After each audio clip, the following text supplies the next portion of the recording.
Welcome to historic Jamestown, the site of the first permanent English settlement in North America. It was settled in 1607 by the Virginia Company.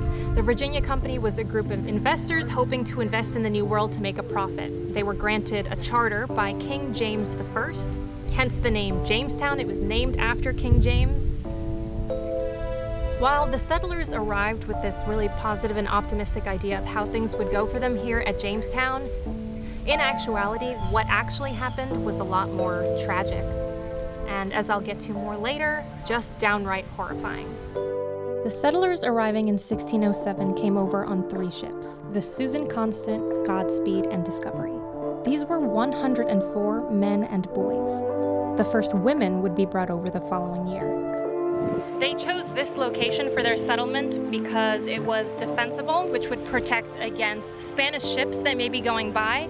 Because the English weren't the first to come here from Western Europe, the Spanish had already come to the continent, and so the English wanted to protect themselves against them. And also the water here was deep enough for their ships to be able to dock very close to shore, so there was deep water anchorage. So it was a very convenient location for them. While it may have been convenient for them, as we know, when Europeans began settling here, it was already an inhabited continent. Jamestown was settled in the territory of the Powhatan Indians, a number of Eastern Algonquian-speaking tribes under the supreme rule of Chief Powhatan. Hostilities inevitably ensued between the settlers and the Powhatan Indians. Within 2 weeks of establishing Jamestown, the indigenous Virginia Indians attacked the settlement. Archaeologists believe they found one of the casualties of that event, a teenage boy buried with an arrowhead that was most likely the cause of his death. This led to the settlers constructing James Fort, a triangular enclosure of wooden palisades. So right along here, everywhere you see these recreated palisades, underneath that is where archaeologists discovered those original foundations. Perhaps the most famous story to come out of this time period was that of Pocahontas, the favorite daughter of Chief Powhatan, and her connection to John Smith. It's a story we've all heard, but one that I encourage you to do more research on. The popular narrative is rife with misinformation, and honestly, the real story is far more complex and interesting than the simplistic story.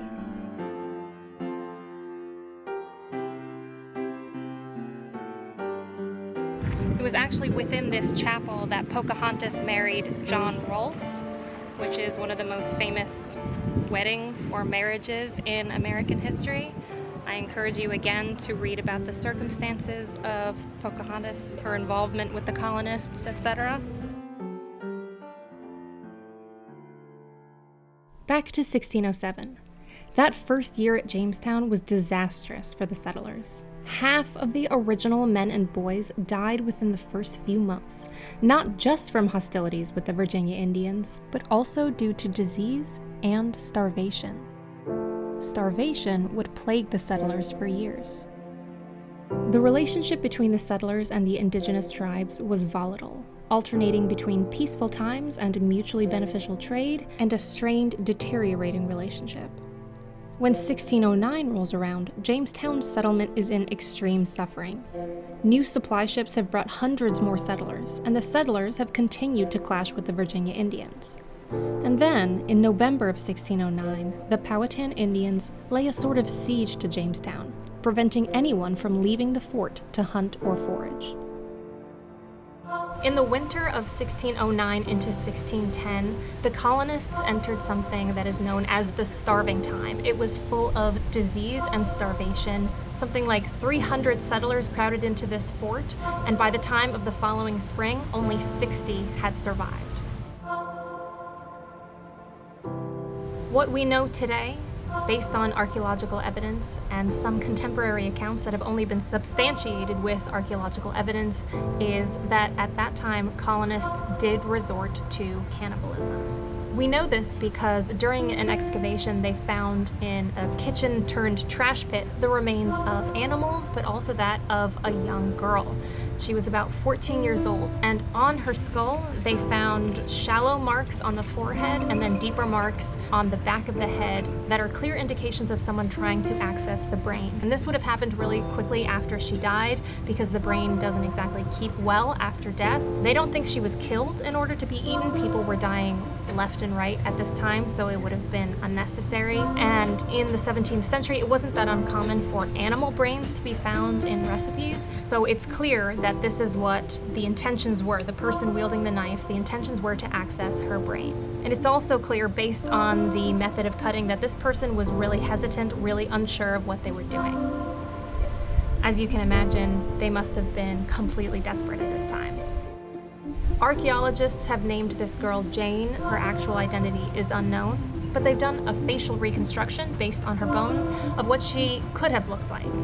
When you think about it, it's almost unfathomable just the position that these people must have been in to resort to eating a 14-year-old girl. It was just a horrifying situation all around. It was horrifying for the settlers. It was also horrifying for the Virginia Indians. You know, eventually the settlers whose previous ventures had all failed. I mean, Jamestown was a failing settlement until new supplies were brought over, plus seeds for tobacco. And once tobacco was planted, that turned into a major cash crop.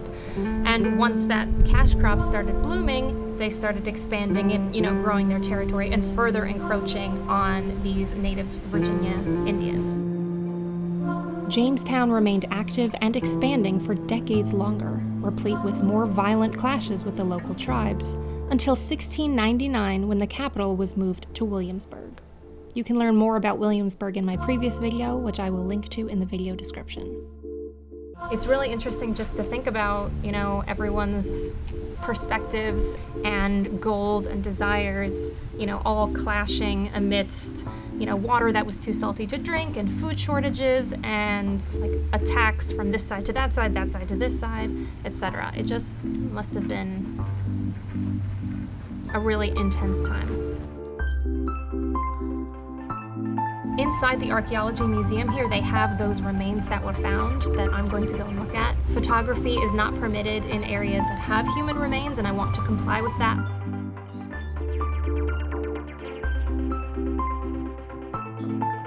So cool. Someone was actually wearing these. It's the first object found by archaeologists that indicates Jamestown as an address. An actual fingerprint from the early 1600s. I've never seen that before in my life.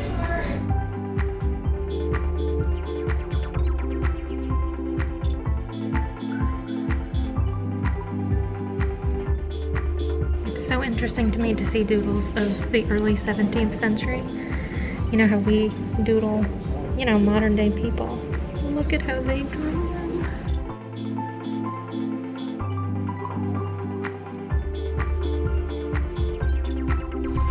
We're going to do is we're going to go to Jamestown Settlement, which is the recreated Jamestown. We got to Jamestown Settlement not long before closing, but the short amount of time spent here was really interesting. You can start to imagine what life would have been like, what it would have felt like to walk around here. It's really stressful trying to see everything before they close.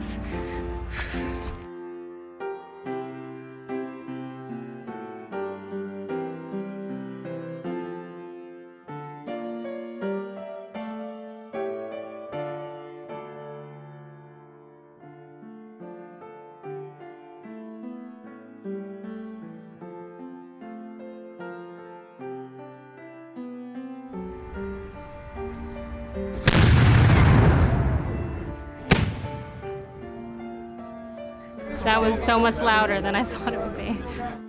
There was also a museum, but we didn't get to see everything. We got kicked out. They turned off the lights and escorted us out of the museum, which was really sad because there was still so much more to see, and I don't know if we're going to be able to come back a different day and see the rest of it. But I think historic Jamestown and Jamestown Settlement are both well worth a visit if you're in the area. I definitely learned a lot. I hope you guys did too. If you enjoyed this video, please give it a thumbs up, hit subscribe if you haven't already, and I will see you in my next video.